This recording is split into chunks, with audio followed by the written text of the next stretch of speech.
What would you say some big goals are for this school year?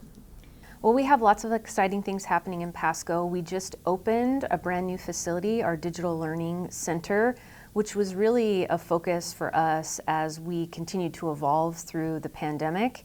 We recognized that the iPal program we had in advance of the pandemic wasn't going to be enough to serve our families and communities. So we were able to purchase a building with ESSER funds and do remodeling, which allowed us to expand our digital learning opportunities for families and to also add a health service center so that we continue to keep our eye on mitigation strategies and requirements for COVID, but also it gives us a centralized location for our school nurses and our health focus that's always existed even pre-pandemic in Pasco. The big celebration for our community was the groundbreaking of the new high school. So that planning and preparation and moving those plans forward is a real focus for us this year. We want to do all of those pieces in a way that's in partnership with our community. So we've been engaging our community around naming the schools. We had hundreds of names given to the district through an electronic platform that we're using for the first time called Thought Exchange. And we chose that platform specifically because of the interactive nature of the platform. It's not just a survey, but it can be a two-way dialogue between the survey and our community. So we really would deeply understand what our community wants in terms of a name. And so that's all with a committee right now who are vetting those names up against our policy and preparing to bring that to the board in October, as well as an interactive and engaging process around our school boundaries. So again, we're using Thought Exchange.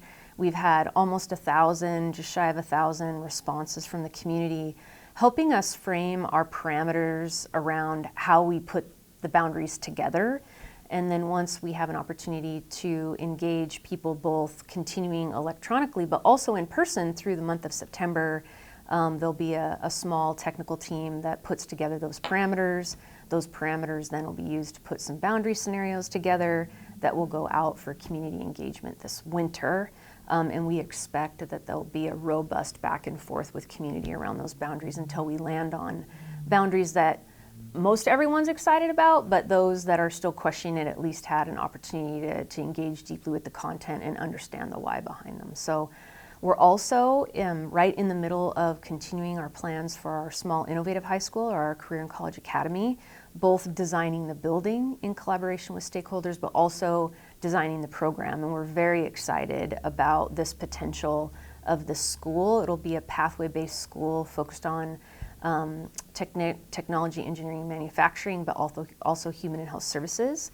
So the idea is a student can go through this 4 years in this pathway-based program and have this continuum of options in, for example, human and health services, where they maybe are prepared to go to a 2-year, 4-year university or beyond around being a doctor or a physical therapist, but it also might be using their bilingualism with some certificate training they get while they're with us to be a medical translator, for example. So we want that whole continuum to be available to our students through this school. So lots of great things happening, which on the surface seems like facilities, but for us it's much deeper than that. The building is the building, but it's really about the program that we offer in our buildings that meet our students where they are and leverage their hopes and dreams for themselves after their time with us. What have you heard in terms of kind of concerns going into the school year, kind of big questions that parents have been having? So the beginning of school, logistics are always a big question, and there's lots of moving parts in the beginning of school. So we transport 10,000 students twice a day on hundreds of buses. So, there's always questions about logistics of buses, like where and when and what time. But I will say that those kind of logistics questions smoothed out within the first couple days of school, and it's really been a smooth opening for us. A lot of us at the district were very thoughtful and intentional about deploying into our buildings in those first couple weeks of school to be offering help and support. And it was such a smooth startup. Things were calm, kids were back in class, ready to learn. I was in a classroom or a school on the first day of school. Within 12 minutes of school starting, kids were already writing stories and doing math. And so it's really a testament to the professionals who work closest to kids that understand the nature of those first few days and can create these opportunities for kids to be engaged and enthusiastic and excited, but also be able to get right back into the routine of school so that there's no time lost. And that also gives kids a sense of security when they know what to do when they come to school, and it lowers that anxiety and affect for kids. So it's been an extraordinary start of the school year. I think we're all just very happy to be in school and have great support from the community in moving our district forward. Would you say that kind of following the pandemic, there's been more kind of anxiety for students, for teachers, kind of throughout the district? I don't know if there's more or less anxiety. I think the anxieties maybe are different than they've been in the past. You know, every year when kindergartners come, kindergartners are anxious and kindergarten parents are anxious for the first day of school.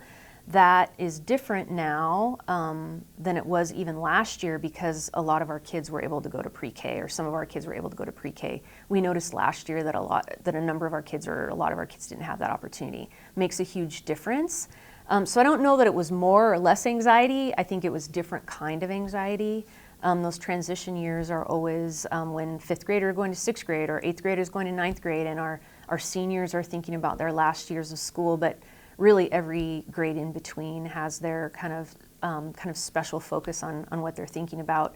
I do think the last few years have been complicated for families and students and employees, and so we're mindful of that in the way that we structure, for example, first days of school and those transition opportunities. We also continue to be really dedicated to having counselors and nurses in every single one of our schools funded through our levies, but also enhancing those pieces with the continuing of Hazel Health, which allows us to do some teletherapy services as a bridge to accessing community-based mental health services. So we're continuing the efforts that we even had pre-pandemic and kind of doubling down on some of those, recognizing that, you know, things are different than they were pre-pandemic, and, you know, just because you can't just flip a switch around that, that it will be a journey for us, and that we're here to support people where they're at with what they need from us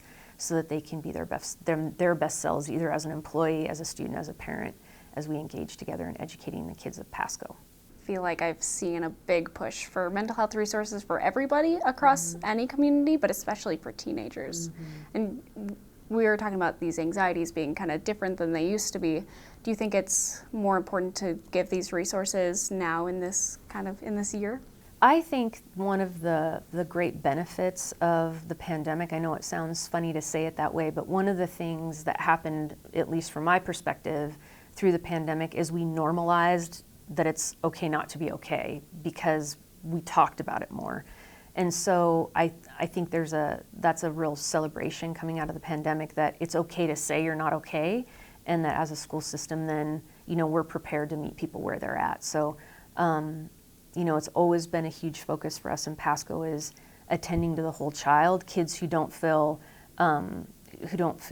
confident and comfortable in their own skin at school aren't going to learn. And so for us, it's always been a focus to really look at the whole child. The pandemic has allowed that narrative to be a broader conversation.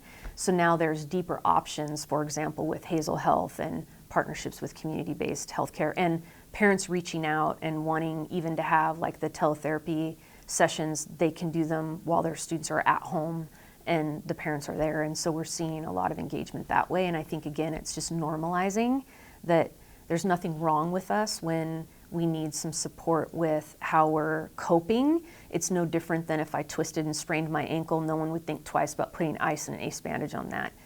When we stretch our emotions beyond what we're used to, we need the equivalent of some ice and an ACE bandage for that, which comes in the form of mental health services. Would you say there was a lot of learning loss, both educationally and emotionally, for those students during those times? You know, the concept of learning loss is an interesting one because it implies that they had it and then they lost it somehow. Our students didn't lose anything. They never had the opportunity to gain it because their educational years were disrupted. So I believe our kids have come out of the pandemic learning things they never would have learned otherwise about resiliency, community orientation and being supportive of others around you, technology for sure, how to cope with being at home and socially isolated from friends and family. I mean, those are all really big learning pieces. The academics of it, when students are now back in person, we can employ those research-based best practices that we know are really critical for kids and start to leverage access to a full year's content the way that we traditionally understand it to be, versus during the pandemic where we were A/B days and half days and online, and some kids were at home, and that's a complicated kind of disrupted way that kids learned during those times. So and even when we were back during the year when we were back in person, we were having lots of staff and students out either from having contracted COVID outside of school, or they were a close contact somewhere and they were out of school. So even the year that we were in person was really disrupted. So, I like I said, the concept of learning loss is an interesting one. The words imply, again, like they had it and then lost it. They never had the opportunity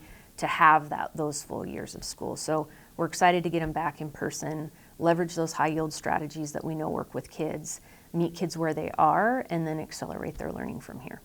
You hope that schools would be able to easier adapt and kind of turn on your heels faster than you'd be able to. Do you feel like, looking back on it, I guess 3 years later, do you feel like schools are now better at adapting to quick changes? Yeah, no, that's interesting that you brought up that interview. I remember being very emotional during that interview. It was a challenging, complicated time for someone who believes deeply in public education and being in person and connecting with people. So I appreciate that you went back and watched it. I was and continue to be really proud of our district and districts across the state about the nimble nature in the way in which we did our business during the pandemic.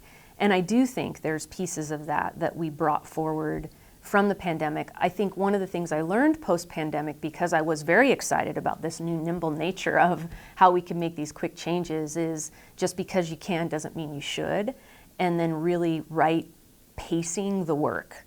So you can drive too much change too quickly and exhaust people and have people move into a place of they're just complying with the changes versus being wholly committed and bought in and really compelled and committed to do the change. And so I think that was the bigger challenge coming out of the pandemic, is to say, okay, we've been required to move so quickly. It became kind of the nature of the work that we just move that fast now, to really think, okay, we need to move from kind of crisis change to real thoughtful and strategic change.